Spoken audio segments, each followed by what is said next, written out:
بسم الله الرحمن الرحيم. Assalamualaikum warahmatullahi wabarakatuh. Alhamdulillah. Alhamdulillah Rabbil Alamin. Wassalatu wassalamu ala ashrafil anbiya wal mursalin wa ala alihi wa ashabihi ajma'in. Sahabat dimanapun anda berada, pada hari yang berbahagia ini saya mengutip sebuah tema yang berjudul tetap ada syurga bagi pendosa selama dia mau bertobat di hadapan Allah Subhanahu wa taala. Sahabat fillah, kita hidup di dunia ini selalu bermaksiat di hadapan Allah Subhanahu wa taala. Kadang telinga kita gunakan ke jalan yang salah, kadang mata kita gunakan ke jalan yang salah, kadang kaki kita gunakan ke jalan yang salah. Maka semua hidup kita, kebanyakan dalam hidup kita ini, kita selalu melakukan kesalahan. Ingat, kenapa ketika kita berdoa kita begitu yakin Allah Subhanahu wa taala mendengarkan doa kita? Karena kita yakin Allah itu Maha mendengar.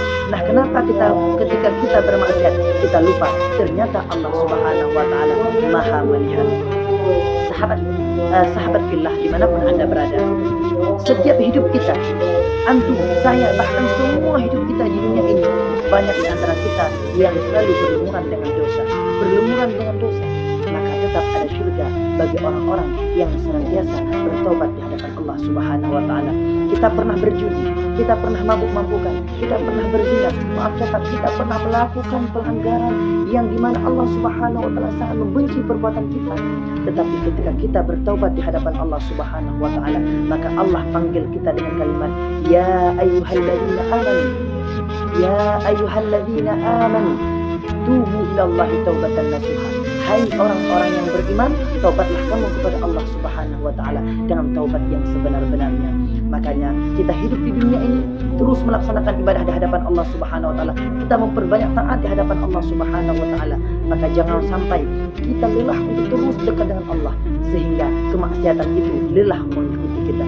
Sahabat dimanapun anda berada pada hari ini, bahkan pada zaman modern ini, sudah ada Facebook, Twitter, Instagram, WA dan lain sebagainya. Banyak orang menyalahgunakan ini sehingga mereka tidak cukup bermaksiat dalam kehidupan sehari-hari. Bahkan mereka jadikan media sosial sebagai alat untuk membuat kemaksiatan. Salah satunya, kadang kebanyakan daripada manusia, mereka membeberkan aib suami-suaminya. Mereka membeberkan kesalahan sahabat-sahabatnya. Di mana ketika mereka bertengkar dengan suaminya, mereka mengupload di media sosial. Di mana ketika mereka memamerkan aurat, di mana ketika mereka menampakkan aurat, mereka juga menampakkan di media sosial.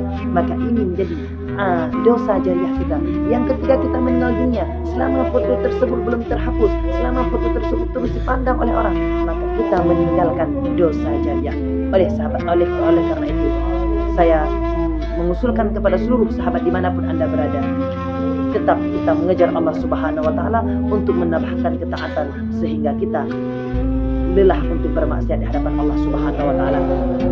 Selesai usai salat, kita berdoa kepada Allah Subhanahu wa taala, Ilahi lastul firdausi ahla wa la aqwa 'ala an-naril jahim fahab li tawbatan waghfir dhunubi fa innaka ghafirudz dzambil 'adzim. Ya Tuhanku, hana ulun apa syurga. Ya Tuhanku, handirun kun apui nuraka. Ya Tuhanku, memberikan taubat nasuha. Berikan ulun ulun segala dosa. Kita terus berdoa kepada Allah Subhanahu wa taala, meminta ampun kepada Allah Subhanahu wa taala. Maka ketika kita sudah berdoa di hadapan Allah Subhanahu wa taala, kita berjanji di hadapan Allah Subhanahu wa taala, kita tidak akan lagi melakukan kesalahan, maka tetap ada syurga bagi pendosa selama dia mau bertobat di hadapan Allah Subhanahu wa taala. Karena sebaik-baik manusia bukanlah manusia yang tak pernah berbuat salah, tapi dia yang pernah berbuat salah dan dia mau bertobat daripada kesalahannya. Kalau dulu kita pernah haram jadah, maka mulai malam ini kita terus berada di atas sajadah. Kalau dulu kita maksiat, maka mulai malam ini kita taat. Kalau dulu kita belum hijrah, maka mulai malam ini kita sudah mulai hijrah. Kalau dulu kita belum dekat dengan Allah, maka mulai malam ini kita sudah mulai dekat dengan Allah hingga kita pergi meninggalkan dunia ini. Semoga Allah Subhanahu wa taala selalu melindungi kita dan memberikan kesehatan kepada kita, dan kita sebagai manusia jangan pernah lelah untuk terus bertobat di hadapan Allah Subhanahu wa taala, sehingga nanti Allah Subhanahu wa taala akan memanggil kita dengan orang-orang yang beriman, dan kita akan dipersatukan dengan orang-orang yang saleh di dalam syurga Allah Subhanahu wa taala. Amin amin ya rabbal alamin. Ingat, tetap ada syurga bagi pendosa selama dia mau bertobat di hadapan Allah Subhanahu wa taala. Wabillahi taufiq wal hidayah wal ridha wal inayah. Subhanakallahumma wa bihamdika asyhadu an la ilaha illa anta astaghfiruka wa atubu ilaik bi rahmatika ya arhamar rahimin. Assalamualaikum warahmatullahi wabarakatuh. Sadaqallahul azim.